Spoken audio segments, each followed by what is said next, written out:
y universidades privadas frente a la investigación en el país. Entonces es una institución nueva que, al igual que el Nodo, se ha ido constituyendo con las iniciativas y el compromiso de los profesores, en este caso universitarios y de ahora profesores de educación básica y media. Es una forma de hacer resistencia a las formas de geopolítica del conocimiento y de la ciencia en las instituciones de educación superior. Entonces, el título de la presentación es un poco ambiciosa, entonces, pero trataré de hacer una conversación un poco más fluida de la experiencia investigativa.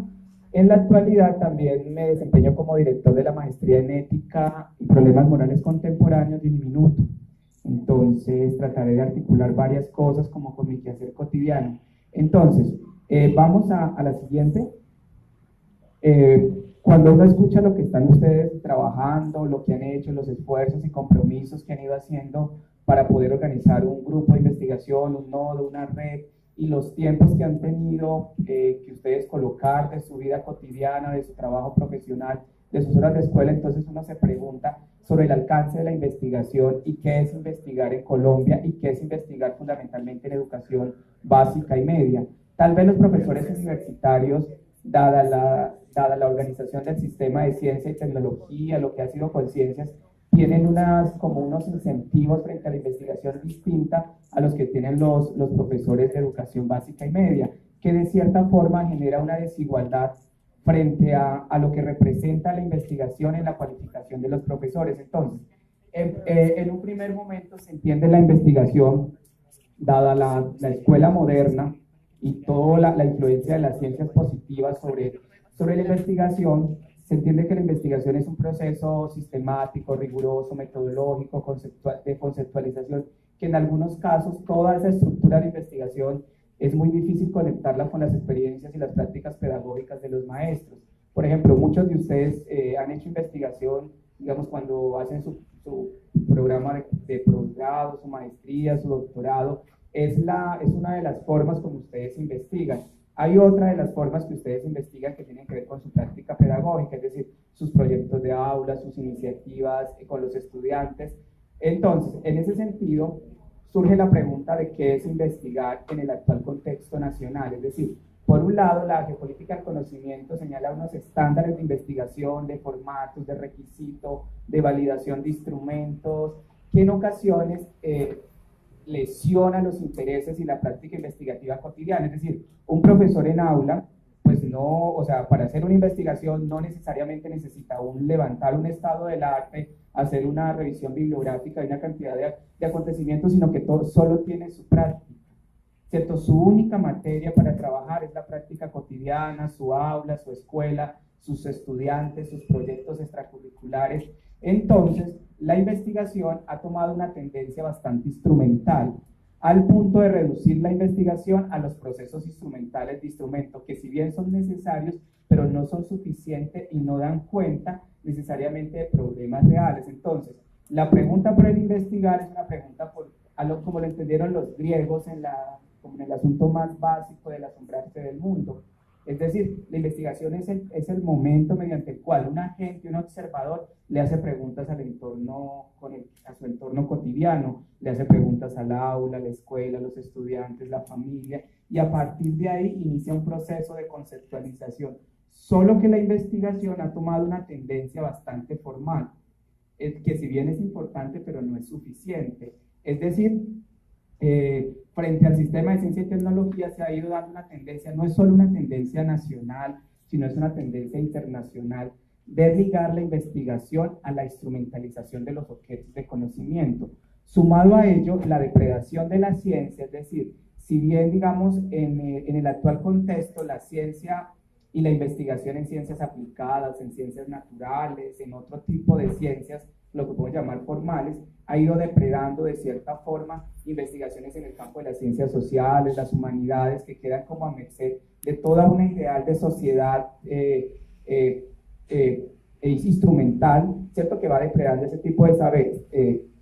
Pasemos a la siguiente.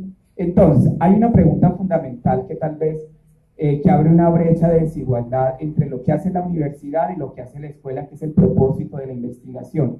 Es decir, cuando ustedes están en un pregrado, pues investigan porque tienen un fin instrumental, es decir, graduarse, ustedes necesitan su título, aprovechan los profesores su práctica escolar y a partir de ello conceptualizan porque es lo que tienen a su alcance.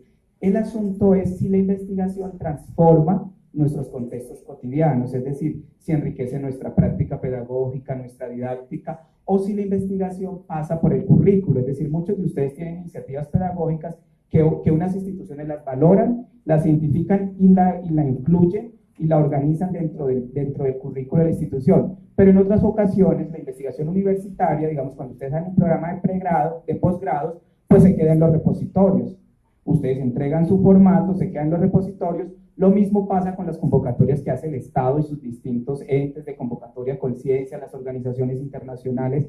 Se investiga, se trabaja con la comunidad, se hace todo el tema de registro, se socializan los resultados, pero la pregunta es si realmente la investigación tiene una función transformadora. Es decir, si todo lo que ustedes conceptualizan, organizan, tiene una función de transformar los contextos cotidianos de las personas con las que nosotros trabajamos. Entre los años 70 y los años 80, con el auge de la antropología, la sociología y la psicología, los investigadores saturaron las comunidades, los habitantes de calle, las madres, es decir, los saturaron tanto que las poblaciones ya no querían dar información, ¿cierto? Están tan saturados de que los interroguen, de los que los entiendan como objetos de conocimiento, que ya no quieren dar la devolución, porque la investigación ha asumido una práctica bastante instrumental. Se investiga por el deseo epistemológico del investigador, mas no se investiga por el deseo transformador de las realidades y los contextos. En unas ocasiones porque el contexto no lo da. Ustedes hacen una investigación en didáctica, en procesos sociales, en convivencia escolar, pero la misma estructura de la institución no posibilita que eso permee el currículo, porque es un currículo tradicional, convencional, que no posibilita otros escenarios. De ahí la importancia de pensar la investigación en dos perspectivas, en una perspectiva ética y en una perspectiva política. Fundamentalmente en una perspectiva ética, porque tiene que ver la forma como un agente humano, en este caso, entiende el proceso de transformación social, pese a las limitaciones del contexto. Es decir, nuestro contexto para investigar en las instituciones escolares de educación básica y media es lesivo. Es decir, no tenemos los tiempos ni las condiciones reales. Entonces, lo que hacen los maestros es ser magos, hacer por fuera de su tiempo, colocando en riesgo muchas cosas, ¿cierto? No solo su tiempo, sino su vida familiar, y cuando se trabajan con estudiantes colocando en riesgo otro tipo de problemas, que es citarlos en jornada extracurricular, los inconvenientes que tiene eso y las tensiones que se pueden generar. Listo, entonces, de ahí, de esta pregunta, la idea de mirar la investigación como una acción ética y política que voy a desarrollar más adelante. En este sentido, digamos, ese es un dato de cómo en el país, pero este es un dato para educación superior, ¿cierto? Si bien Colciencias ha ido abriendo, digamos, espacios para la investigación y para los trabajos en educación básica y media, como el proyecto ONDA, el proyecto de formación de profesionales que se hizo en Cundinamarca y otra cantidad de proyectos, fundamentalmente Colciencias es Ley 30 y son recursos para la educación superior que han ido disminuyendo. Entonces, cuando uno ve la curva de inversión en investigación en ciencia y tecnología, ha ido disminuyendo el presupuesto de la nación para el profesor universitario, pero es que con el profesor universitario pasa algo que no pasa con los profesores de educación básica y media. Cuando el profesor investiga, hay un tope de horas que le dan sobre su plan de trabajo. Es decir, al profesor universitario, si es investigador o coinvestigador, se le dan unas horas que se le reconocen sobre su plan de trabajo. Eso no pasa de la misma manera con los profesores de educación básica y media, porque pareciera, como voy a explicar más adelante, que el profesor de educación básica y media solo tiene docencia y cuidar los niños y una serie de proyectos, las direcciones de curso. O sea que hay una desigualdad, ¿cierto? No estamos diciendo que esa es una desigualdad, llamémoslo dada, o sea que está ahí porque son sistemas de formación distintos. Pero si el Estado quiere acercar los profesores a la investigación, necesita generar las condiciones necesarias. De ahí que cuando el profesor universitario investiga, el profesor no solo tiene horas para el trabajo, sino que también tiene puntos salariales. Es decir, el salario del profesor se modifica por la investigación, entonces aparece otro problema. El profesor investiga porque eso mejora su salario. Con los profesores de educación básica y media está dado por el escalafón. Tanto el 2277 como el 1278 establecen las formas cómo el profesor transita en la carrera docente, pero la investigación, cómo la investigación transforma nuestras condiciones salariales. No pasa con los profesores de educación básica y media. De ahí un asunto fundamental, y es que el conocimiento genera dos tipos de riqueza. Riqueza académica, científica, espiritual, intelectual, pero también riqueza material, ¿cierto? No es el conocimiento por el conocimiento, sino el conocimiento para mejorar nuestras condiciones materiales. En una sociedad desigual que le da poquito a los maestros o le genera pocos espacios para la cualificación. De ahí la importancia de mirar esa relación. Entonces, como el propósito es poder charlar cómo está la tendencia en la investigación. Por ejemplo, cuando uno ve este espacio de los profesores, uno sabe que es por fuera de su tiempo, ¿cierto? O madrugar, tiene sus exigencias después de una jornada, ¿cierto? Porque ustedes, el profesor universitario, se enfrenta en términos de su relación estudiante-docente a poquitos estudiantes.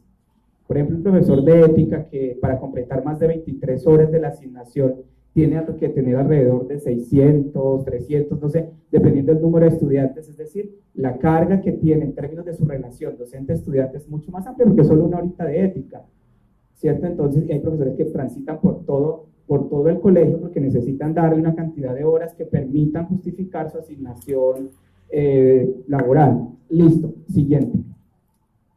Esto es en cifras lo que es la investigación en el país. Si bien Colombia ha ganado en inversión, las universidades le han invertido. ¿Por qué las universidades solo invierten en educación? Porque de eso depende su acreditación. Si las universidades no investigan, no son acreditadas. En el país, de las 219, 240 instituciones de educación superior, alrededor de 44 instituciones están acreditadas. Una institución de educación superior se acredita porque los recursos del Estado se dan para esas instituciones.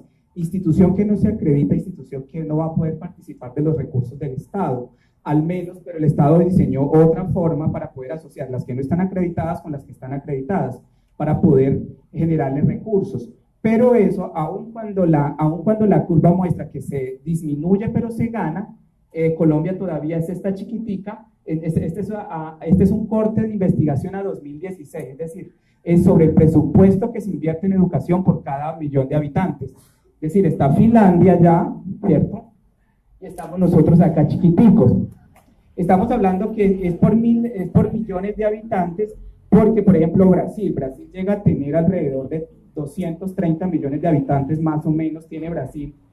Pero Brasil está en un lugar importante, y luego cuando uno ve la relación laboral entre un profesor de educación básica en Brasil y lo ve acá, uno a veces siente como que no sabe si llorar o pedir la visa o que le dejen ir a trabajar a Brasil, ¿cierto? Entonces uno va a ver la brecha, por ejemplo, Costa Rica, porque Costa Rica es mucho más pequeño, pero los estados han ido entendiendo que la forma como, y la sociedad en general ha ido entendiendo que la forma como transforma, digamos, los contextos culturales, sociales y científicos es a través de la educación. O sea, la mejor dignidad de un ciudadano es ser docente, ¿cierto? Las otras también pueden que sean mejores, pero no hay mayor dignidad de un ciudadano que la docencia, ser profesor, y especialmente profesor de escuela, ¿cierto? Es profesor de escuela. Entonces, esta es una estadística que muestra la tendencia, y la tendencia en el país es a descender. ¿Por qué es a descender? Porque resulta que se amplía la inversión en ciencia y tecnología, pero para el Estado también eso revierte en condiciones salariales para los maestros. Es decir, hay recursos para investigación, pero a la vez cuando el maestro investiga y publica, eso le va a representar puntos salariales. Es decir, digamos, hay una norma, hay un decreto que los profesores cuando investigan le suman puntos, y un punto salarial son 13.000 pesos sobre el salario, no es que se lo paguen una vez y no más. Eso afecta el salario básico, es decir, hay profesores que pueden tener al año, ¿cierto? Pues si publican un libro de investigación les da 20 puntos, entonces uno multiplica. Si usted quiere mejorar su salario, dedíquese a investigar. De ahí se abre el problema que uno investiga por mejorar su condición material, pero no necesariamente, no es en todos los casos, por transformar los contextos, enriquecer la vida social, enriquecer el mundo, porque uno también tiene necesidades, uno tiene deudas, lo llaman todos los días los bancos, etcétera, etcétera. Entonces uno con eso mejora su salario, con un tope de 1.200 puntos.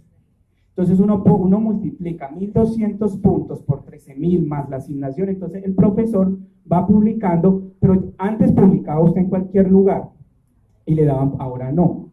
Ahora vamos cerrando la brecha, porque son recursos. Entonces, lo que hacen los sistemas de indexación de revistas es cerrar la brecha para que cada vez publiquen menos, porque un artículo de investigación da 20 puntos como lo da un libro en las universidades estatales. Las universidades privadas no lo hacen así, lo hacen como tienen sus propios reglamentos, lo hacen como ellos quieren, pero tienen que tener la medida del sistema de educación superior estatal.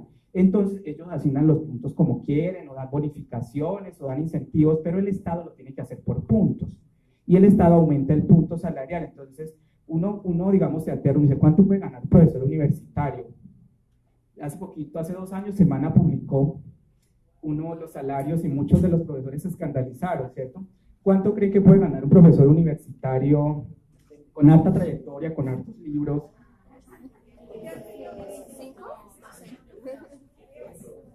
Van a chillar. Por ejemplo, hay un profesor de la Universidad de Antioquia, no voy a decir su nombre, pero el artículo está en Semana, que gana alrededor de 25 millones, ¿cierto? Hay profesores de las universidades estatales que pueden ganar 13, 14 millones, ¿cierto? Esto es harto. Cuando uno ve los 2 escalafones que tienen ustedes, por ejemplo, el 1278, 3 con doctorado, le da 6 y algo, no sé, y la 14 en el 2277 le da más los descuentos, más la cuota de Codema, la de Canapro, la casa. O sea, a usted le sale a deber al sector financiero. Entonces, porque el profesor universitario sí ha entendido, que el conocimiento da riqueza material. Y usted los ve, y usted los profesores buscando revistas indexadas para publicar, pero de ahí se abre el problema sobre la función del conocimiento en la práctica educativa, investigativa, porque también es la forma como el profesor logra encontrarle los puntos de fuga a un sistema que discrimina y que lesiona condiciones materiales. Listo. Siguiente.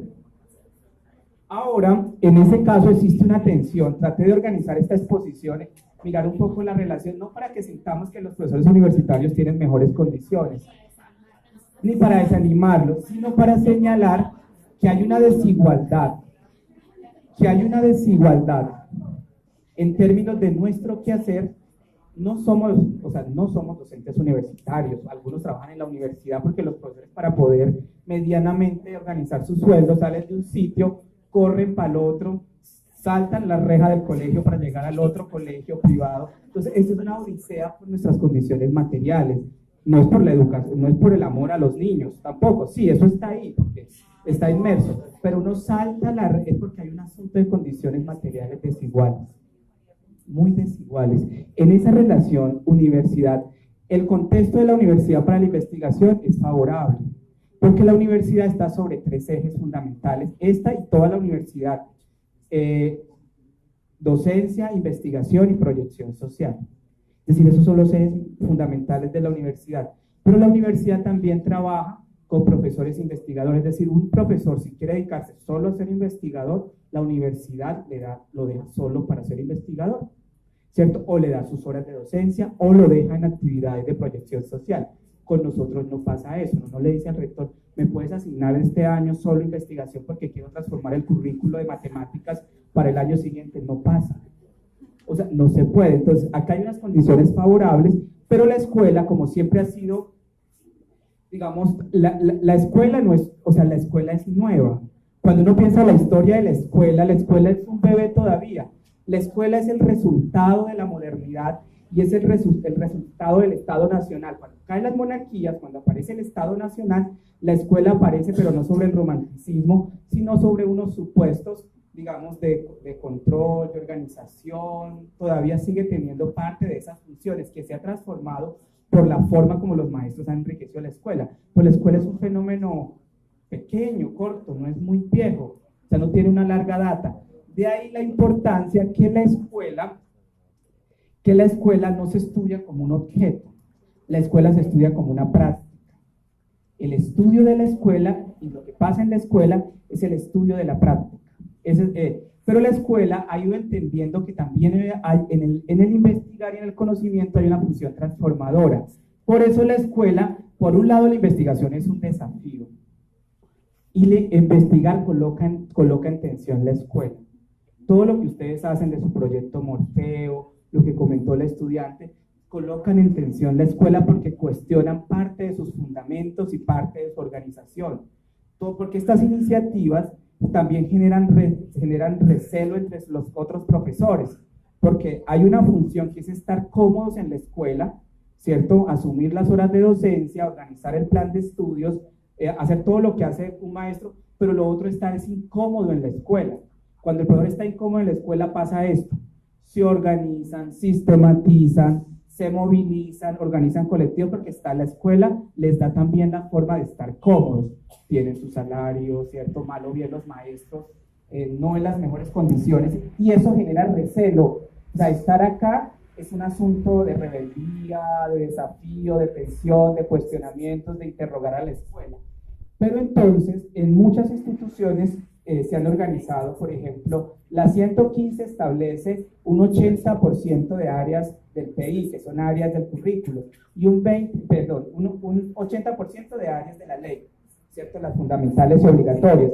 Pero hay un 20% de áreas que corresponden a las áreas del PI, que son, de acuerdo al enfoque del PI, el colegio crea nuevas asignaturas para lograr los fines de su proyecto educativo institucional. Muchas instituciones han comenzado a tener asignaturas en investigación con los chicos de 11. Entonces, en muchos colegios, ellos presentan un proyecto de investigación, asignan, porque han entendido que la investigación escolar es importante y la han ido organizando como asignatura. Ello para mostrar que la institución ha comenzado de manera, como forma de resistencia, a incluir la investigación como algo fundamental del currículo. Entonces, los chicos de 11, a veces, aún con profesores que puede que no tengan experiencia en investigación, ¿cierto? Pero que la escuela ha entendido que es una forma como logra dinamizar su currículo, su plan de estudio, y es la forma como acerca al estudiante a la universidad, donde van a investigar de X y Y manera. Listo. Pero también la escuela tiene una actividad científica.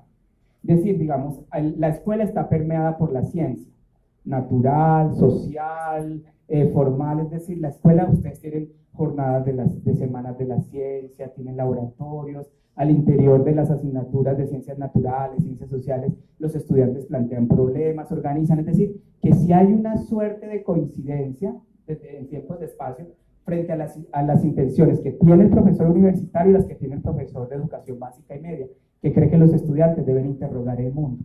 O sea, uno lo que quiere es que se pregunte cosas por el mundo, solo que a veces uno le da las respuestas que la tradición ya tiene sobre el mundo, ¿cierto? Entonces es un ejercicio entre querer que se interrogue el mundo, pero a la vez presentarle las versiones que las ciencias han construido sobre el mundo, que si bien son importantes, pero no terminan de explicar el mundo o no son suficientes para hacerlo. Entonces, de ahí esa actividad científica tiene usted la Semana de la Ciencia, las Olimpiadas Matemáticas y una cantidad de actividades en la vida escolar que presentan que investigar y que todo el tema científico es importante en la escuela, ¿cierto? Entonces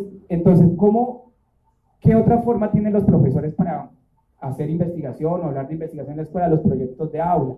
Los colegios que trabajan por proyectos de aula, pues un proyecto de aula es un proyecto de investigación ahí, solo que no tiene la estructura formal que se ha diseñado en la sociedad para que se organice, pero no tiene un proyecto de aula. Vamos a trabajar en primero los mitos y todas las áreas van a tener los mitos organizados, son proyectos auténticos y genuinos de investigación y los ambientes de aprendizaje. Es decir, digamos, el profesor, como lo entendió Dewey en experiencia de educación, es un identificador de experiencias de aprendizaje. Es decir, lo que hace el profesor es conectar todas las experiencias alrededor del aprendizaje y socializar y compartir todas las experiencias que tienen los niños sobre el aprendizaje. Viene todo el tema de la pedagogía y la didáctica. Por ejemplo, los profesores tienen muchas iniciativas de investigación. Entonces enseñan fraccionarios de esta manera, enseñan la historia de esta, entonces están permanentemente interrogando su práctica y proponiendo alternativas, solo que a veces no las sistematizan. Una de las grandes limitaciones de la investigación escolar en la escuela es que el profe no sistematiza, por varias razones. Por un lado, porque o sistematiza o califica, o asiste a reuniones o entrega notas. Entonces el profesor dice, yo llego a la casa con una bolsa de cuadernos, cansado, los papás hoy estuvieron enojados, el rector no sé qué le pasó, en un contexto un poco hostil para mí, ¿cómo va a sistematizar? No tiene. Por un lado, las condiciones objetivas de tiempo no están, pero por otro lado también las competencias de la escritura. Venga, ¿yo cómo sistematizo esa práctica? Y no es porque el profesor no tenga la capacidad, sino porque no tiene la información suficiente para organizar una sistematización de su práctica pedagógica. Es decir, yo tengo hoy cómo poder pasar un diario de campo a un texto.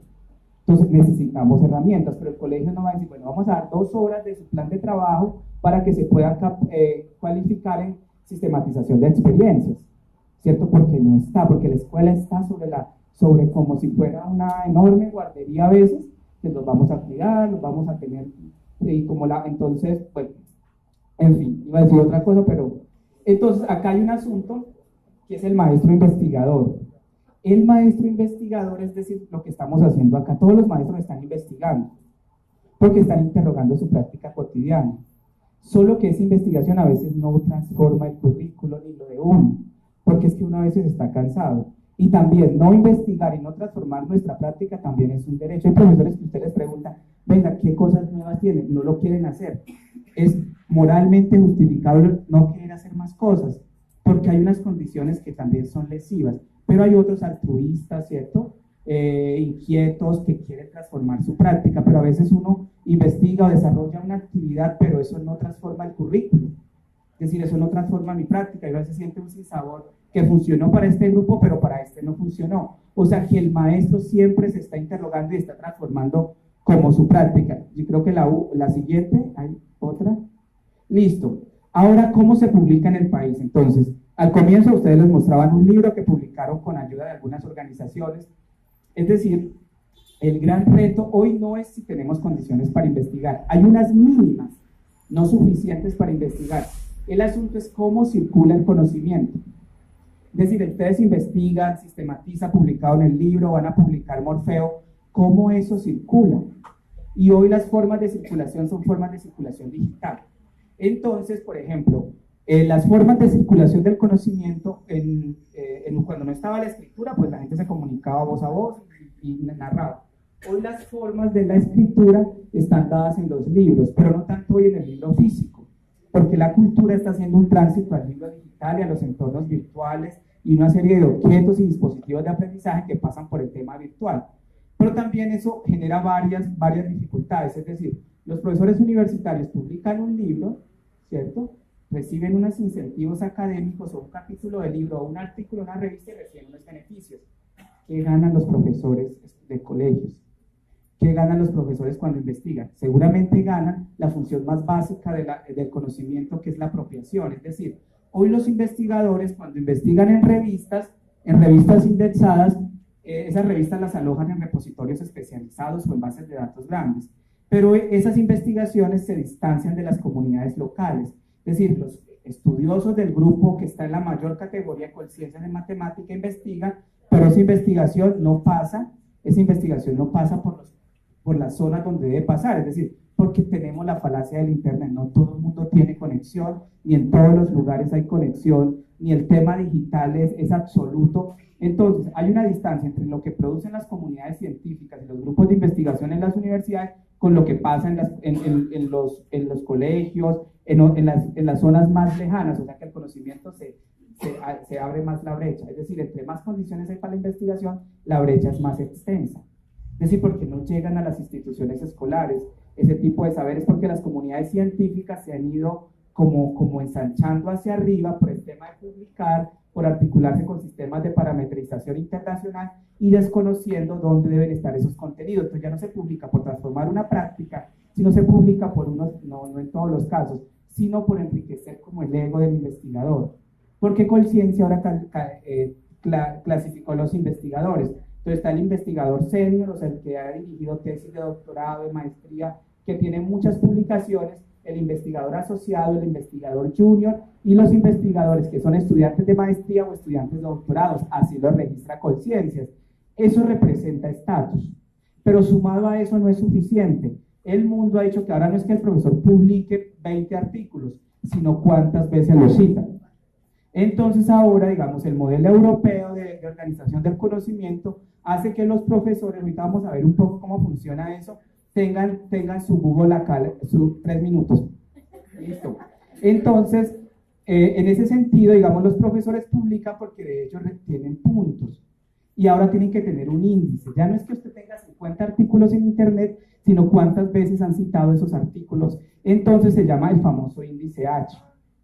El famoso índice H es las veces que un investigador ha sido citado, usted lo puede citar en un blog, pero ahora es que lo cite en una revista científica, entonces tiene otro problema. Entonces antes era porque los colegas publicaban y se saturaban, ahora les van a pagar sobre las citas que tengan los investigadores. Este panorama es un panorama que nos coloca varios retos, ya para cerrar. Los retos son los siguientes, es poder preguntarnos cuál es la función de investigar en la escuela pese al contexto adverso que tenemos para hacerlo. Y sumado a eso, cómo nosotros podemos hacer resistencia y articularnos de manera creativa con las nuevas gramáticas de la circulación del conocimiento. Es decir, lo que estamos haciendo acá de cierta forma, es decir, aquí estamos descuidados en esto, pero queremos mostrarles que nos podemos organizar, que podemos investigar. Por eso la otra parte de la investigación sería, del trabajo, es cómo podemos articularnos como con la nueva geopolítica del conocimiento, es decir, no para paralelarnos a ella, sino para encontrar puntos de fuga y maneras creativas de dignificar nuestra práctica.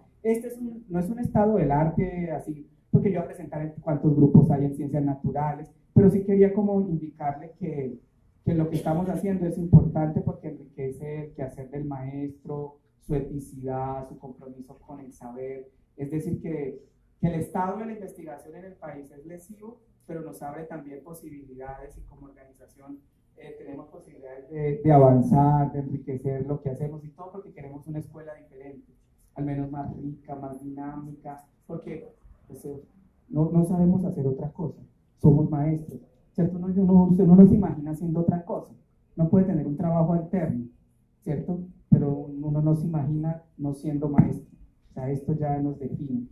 Listo, muchas gracias.